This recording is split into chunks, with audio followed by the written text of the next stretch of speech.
Well, welcome to a new week. We get to take a look at the story of Babel this week and the early cultures of Mesopotamia. For a lecture title, I've called this lecture Look on My Works, Ye Mighty. It's actually from a poem by the Romantic poet Percy Bysshe Shelley, so it's not really an antiquarian poem, that is, which is fine. It's also not technically about Mesopotamia, but that's okay. It actually works for our purposes today. The poem, of course, is called Ozymandias, which is actually the Greek name of Ramses the Great, probably Egypt's most famous and most powerful pharaoh. Let me just read the poem to you because it gives us an idea of how ancient man actually thought, and this fits well with what we actually find, especially with this compulsion to gather power and to feel powerful on one's own. Here's how the poem goes, the little story. I met a traveler from an antique land who said, two vast and trunkless legs of stone stand in the desert. Near them, in the sand, half sunk, a shattered visage as a face lies, whose frown and wrinkled lip and sneer of cold command tell that its sculptor well those passions read, which yet survive, stamped on these lifeless things. The hand that mocked them, and the heart that fed, and on the pedestal these words appear: My name is Ozymandias, King of Kings. Look on my works, ye mighty, and despair. Nothing beside remains. Round the decay of that colossal wreck, boundless and bare, the lone and level sands stretch far away. It's such a wonderful work because it shows us the nature of these ancient cultures. That they often were these gatherings of people, they often were the centralizing of power, and they created magnificent works, things that we can still see today. But they also couldn't keep them because no one lives forever. Man knows not his time, even of when he dies. And so we actually see here in this poem kind of a summary that would work for all of antiquity. It works for Ramses the Great. It also works for Mesopotamia. Now, before we actually take a look at Mesopotamia, I want to try to figure out when some of the things we're talking about might have actually happened in history. So we're going to talk about chronology. But in order to do that, we need to back up and talk about the Old Testament. Where did the Old Testament, when was it written, for example? Who wrote it? When was it written? Well, I already mentioned that. But things like that. We need to kind of figure out, how do we actually know the Old Testament? How does it come down to us and things like that? So I think it's helpful to take a look, and first of all, recognize, you might want to jot this down, that the Old Testament, as we know it, was written from the 15th century BC. So think to 1400s BC, written by Moses, who writes the first 5 books of the Bible, or the Pentateuch, all the way up to the minor prophets who start writing in the 5th century BC, or about the 400s. So we have a 1,000-year period that all of this is actually occurring during. And these people vary widely in their backgrounds and in their education and so forth. Now, it is possible that Moses was using some kind of ancient record that's suggested by the Toledots, suggested by the Hebrew words there. We already talked about that earlier. We really don't know. We haven't uncovered anything like that. But what we do know is that the scriptures, the Old Testament, was revered. It was revered by the New Testament writers who all accepted it as scripture. It was revered by Jesus, who accepted it as scripture. He refers to the law of Moses. He doesn't doubt that Moses actually wrote it. It was also revered by characters of the same time period as Jesus in the early church, such as Josephus, who writes, "We have given practical proof of our reverence for our scriptures." He's writing as a Jew and how the Jews view the Old Testament. "For although such long ages have now passed, that is, since they were written," Josephus says, "no one has ventured to add or to remove or to alter a syllable, and it is instinct with every Jew from the day of his birth to regard them as decrees of God, to abide by them, and if need be, to cheerfully die for them." It's a pretty strong attitude, but it would reflect what you see in Deuteronomy 4, where we're told, "You shall not add to the word that I command you, nor take from it, that you may keep the commandments of the Lord your God that I command you." In other words, we have this attitude and this tradition of preserving the originals.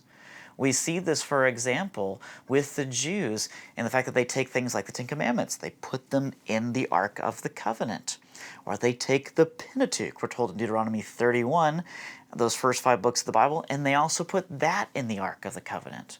We're told later on in the book of 1 Samuel, in chapter 10, that Samuel's writings, which were a history, were placed before the Lord, implying they were placed there beside the ark to be preserved, to be kept. We're also told, for example, that Josiah, that latter king, rediscovered the book of the law and the covenant. It was in the temple. There are actually records and accounts of the temple having a library. The book of Maccabees, which is an apocryphal book. We'll talk about those later, but it records Nehemiah as keeping a library of all of the books of the Old Testament. Or we're told about Ezra, who's right around the time of Nehemiah. We're told from Ezra chapter 7 that he was, quote, skilled in the law of Moses. He was learned in the words of the commandments of the Lord, which would suggest he had access to the Old Testament so he could actually be skilled in it. In other words, we have this tradition based upon references from the Old Testament, based upon how the New Testament writers saw the Old Testament, based upon guys like Josephus, that it was actually handed down and it was not changed. Now, the next question to really ask ourselves is, how do we actually get it to the modern age? Like the Bible we have now, we're reading the Old Testament, where does that come from? And primarily, almost all modern translations use what is known as the Masoretic text. This is actually written and carried on by a group of scribes known as the Masoretes, who were kind of active from 500 AD all the way to 1100 AD, and they had this very strict practice of recording things faithfully and faithfully passing them on. One example of this, to give you an idea of this, is that when they would come to a passage that seems strange, or when they came to a passage that didn't quite make sense, they would make a little note saying, "This is what is written, and here is what is to be read." It's always the challenge of a translator to take these ancient languages that are a little bit different and to figure out what is the best way to actually communicate these. But besides the Masoretic text, we also have something else called the Septuagint. It's a Latin word that means the 70.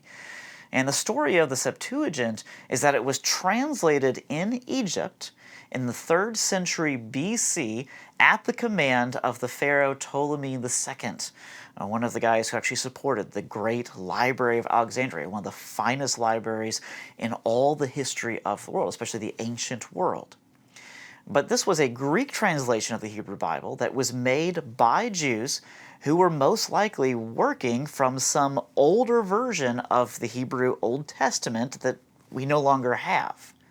What's curious about the Septuagint, it's still used by translators as they translate modern-day Bibles, but because it's Greek and not Hebrew, they usually rely upon the Hebrew Masoretic text more than the Septuagint. But what's curious is that when you see writers of the New Testament quoting the Old Testament, they're quoting the Septuagint. It's also curious when you see writers like Josephus highly value it, or writers such as Philo also highly reverence the Septuagint as well. But it's not just these ancient works. The Septuagint, by the way, goes back to our earliest copies of it go all the way back to the 1st century AD, so it's even older than the Masoretic text. But we also have one of the greatest discoveries of archaeology of all time, which of course was made in 1948 in some caves in Israel, and that was the discovery of the Dead Sea Scrolls, curiously discovered by a shepherd boy who was throwing rocks into a cave, and he noticed that some of the rocks suddenly made a different noise as they hit something that appeared to sound like it was breaking. That's because it was. He was shattering these ancient clay jars that contained all of these scrolls of every single book in the Old Testament except for Esther. And when I say every single book, you have to keep in mind sometimes they were complete books, sometimes they were fragments of books. Some books, like Genesis and Deuteronomy and Psalms, had more copies, copies that were in the dozens, more so than others. But when these scrolls were dated, they were found to go all the way back to 225 BC. And when they took things like Isaiah, which was one of the oldest scrolls that they had, and they compared it to the current Masoretic text, the oldest one that they had that was from more than 1,000 years later, when they compared those, they found that they agreed 95% of the time. With the other 5%, where it was disagreement, almost all of that was spelling variations. In other words, we can be confident that our Bible has been passed on down to us faithfully, and that when there are variations, they're over very minor issues like spelling, for example, occasionally a name here or there, sometimes a bigger word. A lot of the times it has to do with numbers. Which brings us to chronology, which we're trying to figure out. I know I'm taking us on a long pathway here, but this is where we have to go to kind of unpack chronology. Now, before we even talk about chronology, it's helpful to keep in mind that we are approaching this as if Genesis 1 through 11 is accurate history. And by looking at that as accurate history, and by saying that the various years, such as how old patriarchs were when they died and how old they were when they had children, by saying all that's accurate, we can use that, along with other things, to determine how long ago things might have actually happened. That's one view. That's kind of the typical young Earth creationist view. And there are different versions of that view, by all means, but we're just going to talk about it from that one angle, at least for now. The other view, of course, would be to say that the Earth is much older, and that's based upon things like modern radioisotope dating. That topic right there is something I will let others tell you about. You can go and read, for example, Radioisotopes in the Age of the Earth. It's a rather dense 2-volume set, but it's brilliant in talking about all of the issues with radioisotope dating from a creationist or a young Earth creationist perspective. But it's just curious to mind, if that is not how we're going to date things, if that dating may have issues, and there are other dating methods we can look at, then we can actually take a look at Genesis and say that it really is accurate and so forth. And we're going to approach it from that standpoint. Now, to help us understand when things happened, it's important to come up with some benchmarks for dating things. And the first of those benchmarks is actually one that Old Testament scholars often agree on, which is rather phenomenal and uncommon, and that is the year of Solomon's death, which is placed nicely at 931 BC. There you go, you can write down a date. Solomon's death, 931 BC. Now, I know we haven't gotten nearly that far in history, but I'm going to help you kind of figure out where this comes from. So this comes from a few things. They get this because we have Assyrian records. We have records of when the Assyrians got money from King Jehu, who came after Solomon. We have records of when the Assyrians fought King Ahab, who also came after Solomon. And because we know from the Bible how many years passed between those kings and Solomon's death, we can calculate Solomon's reign. It also fits in nicely, his reign that is, with the Egyptians. Egyptian chronology is a whole study of itself, which has all kinds of issues. But we know, for example, that after Solomon died and his son Rehoboam took over, who was not a very wise king, we know that he suffered an invasion and a defeat by a king Shishak of Egypt, who we think was probably Pharaoh Shoshenq. And his reign, as it's often seen, fits in nicely with when Rehoboam would have been reigning if Solomon indeed died in the year 931 BC. This same date is also confirmed by looking at the records of the kings of Tyre, which was a Phoenician city, which helps us figure out when those northern kingdoms began helping Solomon, especially the Arameans or the Syrians, began helping Solomon with the building of the temple. So this date is a date that we can kind of solidly agree on in most cases. Well, if that is the date that Solomon died, and we know from the Bible he reigned 40 years, and we know that he started building the temple in the 4th year of his reign, well, we also know from the book of 1 Kings, chapter 6, verse 1, that the temple was begun 480 years after the Exodus. So here's a second benchmark date. This gets us back to the year 1446 BC as a date for the Exodus. Now, is this exact? I mean, if everything else is right, then this should be exact. I think we can make the assessment that it's probably going to be right around this time, but this is actually a much more controversial one, partly because it's so hard lining up the Exodus with Egyptian history. That's something we'll talk about later. I know I've been saying that a lot, but there's a lot to talk about here, as you are finding out. But what's really curious about that Exodus date, I just want to kind of mention this, is it's actually being confirmed by the year of Jubilee. This was a cycle the Jews would actually have in the 50th year of their history. So every 50 years they would have a Jubilee. They were commanded to do this in Leviticus 25. Or they were also commanded to do this or to begin the year of Jubilee, not on the typical beginning of the year, but on the Day of Atonement. And they were told to begin this when they entered into the land for the first time. In other words, that first year of Jubilee should have been 40 years after the Exodus when they first entered into the Promised Land or into Canaan itself. Well, this I bring up because Ezekiel, in chapter 40 of his prophetic book, talks about how it had been 14 years after the fall of Jerusalem, and how he was beginning the year on the 10th day of the month. That would be the Day of Atonement. So therefore, that would be a Jubilee year. And there we know how often the Jubilee years happen, so we can calculate backwards. And when we do that, we once again get the year 1446 as a date for the Exodus. It's actually a position that's been held by the Jews for centuries. Something that Christians often haven't dealt or worked with, although you can look at the work of Andrew Steinman if you want to know more about that and that argument in detail. Well, how do we get from the Exodus then all the way back to the patriarchs? Well, that is based upon another verse, Exodus 12, verses 40 and 41, that tell us that Jacob, with his family, entered into Egypt 430 years before the Exodus. So, if we have our Exodus date, that means that Jacob and his family entered Egypt in 1876 BC. And based upon Genesis 47, we know that Jacob was 130 years old when he entered there, which means he was born in the year 2006 BC. We also know how old Isaac was when Jacob was born, and we know how old Abraham was when Isaac was born. And we can take those together and we can work back to figure out that Abraham, according to this model, would have been born in the year 2166 BC. Which then brings us to the chronologies of Genesis 5 and 11. These are the chronologies that have these patriarchs, tell you how old they were when they died, and they tell you how old they were when they had children, these begats, as they're sometimes called.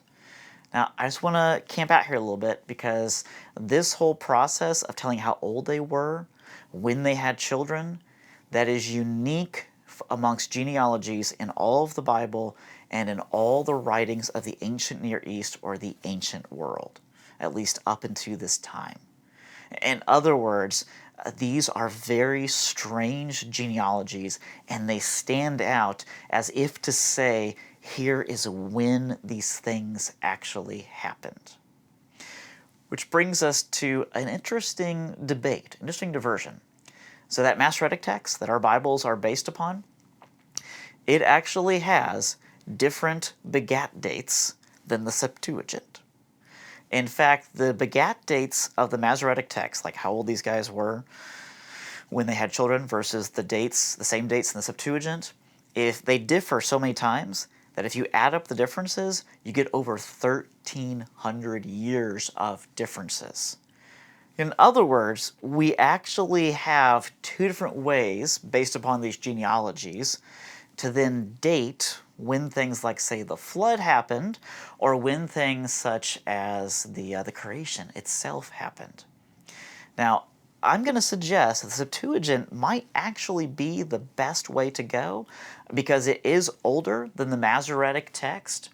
It was praised by Josephus. In fact, Josephus has a very interesting quote about it when he's talking about how old the world was. He says that the antiquities, he says they contain the history of 5,000 years, and he's measuring this from the creation all the way up until the ending of the Old Testament. And he says they are taken out of the sacred books, but they've been translated by me into the Greek tongue. In other words, he was using the Septuagint's dates, as far as we can tell, to figure out the dating of the past. Jewish historians like Demetrius, who's also from the same century the Septuagint was written, used the same dates. Eupolemus of the 2nd century BC, about 100 and some years after the Septuagint, also used the same dates. And the Sanhedrin authorized the usage of the Septuagint throughout Judea. And we also know that the early church, especially those New Testament apostles, they freely quoted from the Septuagint. So what does this tell us? Well, it tells us that if we follow the Masoretic text, we get a creation of somewhere around 4000 BC. Specifically, if you're following, like, say, James Ussher's date, you get 4004 BC. And for the flood, you get a specific date of 2348 BC, or sometime around there. If we follow Septuagint, we get a creation date of 5500 BC, and we get a flood date of 3200 BC, which frankly tends to line up a little bit more with the archaeology we have found. Now, can we be sure about this? No, I mean, neither one of these texts is the original text. But it does raise an interesting debate, and it does allow us to figure out, okay, which one might make the most sense here, and which one do we trust the most? Again, we'd have to build a whole theology off of this, but I want you to keep in mind, the very fact that these genealogies exist, the very fact that these numbers exist throughout the scriptures, is to remind us that these things really happened, but not just that they really happened. It's to remind us that God actually superintends history. It's actually providence, that history is meaningful, and that God interacts with specific people whom he calls by name. And so therefore history is personable.